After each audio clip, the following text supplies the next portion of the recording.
All right, Judicial Watch's president, Tom Fitton, speaking out on new damning documents showing the Obama-era FDA purchased fetal body parts. Here's One America's John Hines. As the president of Judicial Watch, can you comment on reports of records that you have received from the Obama administration FDA, the Food and Drug Administration, of communications and contracts with a human fetal tissue provider that seems to show the FDA was buying, quote, intact calvarium baby skulls, 18 to 24 weeks, for $515 per skull? What do you make of this apparent sale of fetal body parts to the FDA? Well, it ought to cause both moral and legal outrage on the part of United States citizens and taxpayers, that their tax dollars are being used to purchase basically the dead bodies of unborn human beings. They divvy up their bodies, they sell their heads, they sell their livers, they sell other aspects of their body, and you see the price list.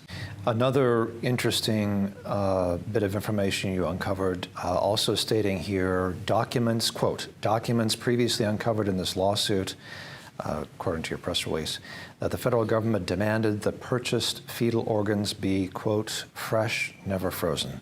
What do you make of that? Well, if you want to, I don't know how any normal person could read that and not be horrified. They wanted the organs shipped on dry ice. This is awful stuff, and it highlights the humanity. But it's actually happening. Yeah, and it highlights the, you know, these are organs. This isn't, oh, a clump of cells. These are organs. These are baby skulls up to 24 weeks gestation. So these are, there's no doubt that any normal person would call these a human being.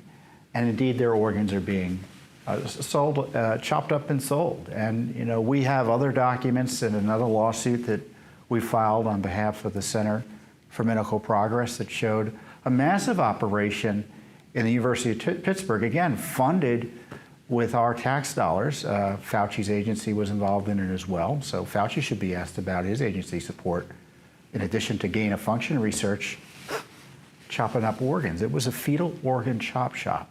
You filed a Freedom of Information request with the FDA, the agencies in charge here. Of course, they did not respond to providing this information. You wanted to find out whether they were selling body parts or buying body parts. We wanted the details, right. And a judge granted you, I guess, discovery, granted you, you said that you could get the information, the redactions.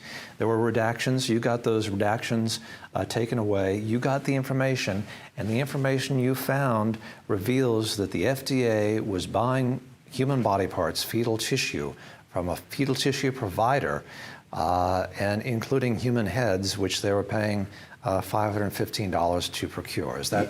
You know, as I recall it, the government wanted to withhold some of the prices they were paying for the organs and seemingly dismembered heads of unborn human beings.